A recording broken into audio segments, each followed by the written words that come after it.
जिन्नू की कहानी अब उस मोड़ पर पहुंच चुकी है जहां जिन्नू की हर एक डिसीजन इस दुनिया का किस्मत बदल सकता है। चैप्टर 174 से 176 तक हमें कुछ सिर्फ बैटल ही नहीं, इमोशनल और शॉकिंग चीज भी देखने को मिलता है, जो कि सोलो लेवलिंग की स्टोरी को और भी नए अंदाज पर लेके जाता है। और सबसे बड़ी बात, जिस चीज का इंतजार फैंस इतने दिनों से कर रहे थे, उसकी शुरुआत यहीं से होने लगती है। चलिए बिना किसी डिले किए हम शुरू करते हैं। चैप्टर 174 के शुरुआत में हम देखते हैं थॉमस को, जो अपने पावर का यूज करके मॉन्स्टरों को आराम से हरा रहा था और बाकी लो रैंक हंटर्स भी मॉन्स्टरों के सामने डट के खड़े हुए हैं। पर यहाँ हमारा जिन्नू काइजल के ऊपर चढ़ के ड्रैगन मोनार्क के सामने है। बेलियन अपना स्वॉर्ड का यूज करके ड्रैगन मोनार्क का मुंह बंद कर देता है और बाकी शैडो सोल्जर्स उसके गर्दन को पकड़ लेता है। पीछे से टस्क अपना मैजिक यूज करता है और इग्रिस अपने स्वॉर्ड का इस्तेमाल करता है ड्रैगन मोनार्क के सर पर। जिन्नू के हिसाब से अब तक तो सब कुछ सही चल रहा था, पर ड्रैगन मोनार्क अपना ड्रैगन रोड यूज करता है, जिससे बाकी शैडो सोल्जर्स अपने जगह से एक भी पल हिल नहीं सकते। जिन्नू काइजल के ऊपर से ही अपने समनों को कैंसिल करने की कोशिश करता है, पर उसी समय ड्रैगन मोनार्क अपना ड्रैगन बीट यूज करता है जिन्नू के ऊपर। वो जगह पूरा जल गया था और जिन्नू अपने घुटनों पर आ गया था। फिर ड्रैगन मोनार्क अपना फॉर्म चेंज करता है और जिन्नू के आमने सामने आता है। जिन्नू के सामने आकर वो कहता है कि मैं तुम्हारे प्लेनेट को बख्श दूंगा अगर तुम मेरे साथ हाथ मिलाओ, और अपना हाथ जिन्नू की तरफ आगे बढ़ाता है। पर हमारे जिन्नू को पहले से ही पता था कि ये कुछ ऐसा नहीं करने वाला, और फिर ड्रैगन मोनार्क भी अपना ड्रामा छोड़ देता है और अपना पावर यूज करने लगता है।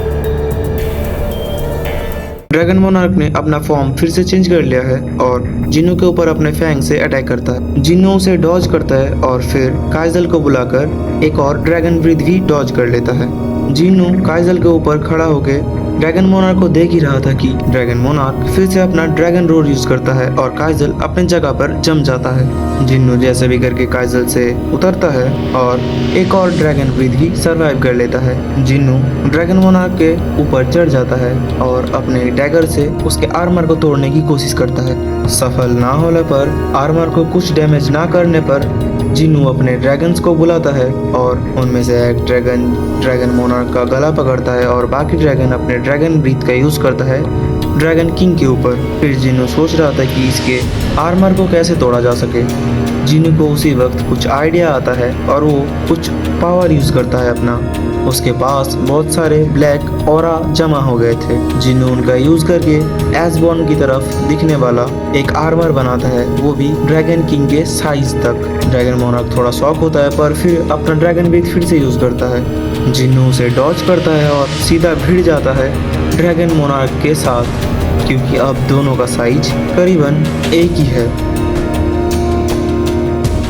उसके बाद चैप्टर 176 में हम देखते हैं कि जिन्नू आके ड्रैगन मोनार्क के सर पर एक मुक्का मारता है, पर ड्रैगन मोनार्क अपने मुंह से पकड़ता है जिन्नू के एक पैर को और उसे जमीन पर पटक देता है और जिन्नू पर एक फ्लेम थ्रोअर भी यूज करता है। पर जिन्नू उस अटैक को जैसे भी करके सरवाइव करके ड्रैगन मोनार्क के सामने दौड़ के जाता है मारने के लिए। जिन्नू ड्रैगन मोनार्क के ऊपर एक हिट भी करता है, पर उसी वक्त ड्रैगन मोनार्क ऊपर उड़ के जाता है और बहुत सारे फ्लेम थ्रोअर जिन्नू के ऊपर यूज करता है। फिर अगले ही सीन में हम देखते हैं एक स्वॉर्ड उड़ के आता है ड्रैगन मोनार्क के पंख पर एक छेद कर देता है। फिर ड्रैगन मोनार्क अपना ड्रैगन ब्रीथ यूज करता है, पर जिन्नू अपने स्वॉर्ड की हेल्प से उसको रोक लेता है। कुछ ही देर बाद जिन्नू का फॉर्म चेंज होने लगता है और वो अपने इंसानी रूप में आने लगता है। ड्रैगन मोनार्क भी अपना फॉर्म चेंज करता है और फिर भी जिन्नू के सामने आता है, पर हमारा जिन्नू अपने पावर को थोड़ा बचा लेता है और अपने आर्मर को भी बचा के रखता है थोड़ा।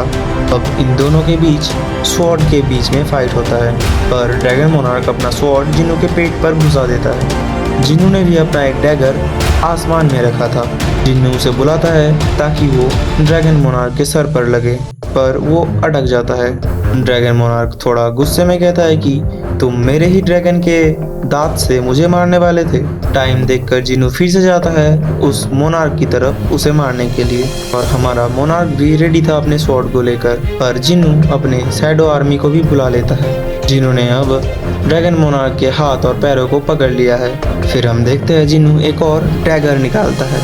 ये वही डैगर है जिसे जिन्नू के फादर यूज कर रहे थे। जिन्नू उस डैगर के साथ अपने पावर को यूज करके ड्रैगन मोनार्क के ऊपर मारता है। पर मुझे लगता है कहानी का सबसे इमोशनल और सबसे बड़ा फैसला अभी भी बाकी है लेना। चैप्टर 174 से 176 ने हमें सिर्फ आने वाला एक खतरे का झलक दिखाया है, और मुझे ये भी लगता है कि आने वाले चैप्टरों में जिन्नू कुछ ऐसे डिसीजन लेगा जो सिर्फ उसकी जिंदगी भी नहीं बल्कि सोलो लेवलिंग की कहानी को हमेशा के लिए बदलने वाला है। और अब देखना ये होगा कि मेरी प्रेडिक्शन कितनी देर तक सही होती है, और तुम्हारे हिसाब से जिन्नू अगले चैप्टरों में कैसा डिसीजन लेने वाला है। कमेंट करके अपना ओपिनियन ज़रूर बताना।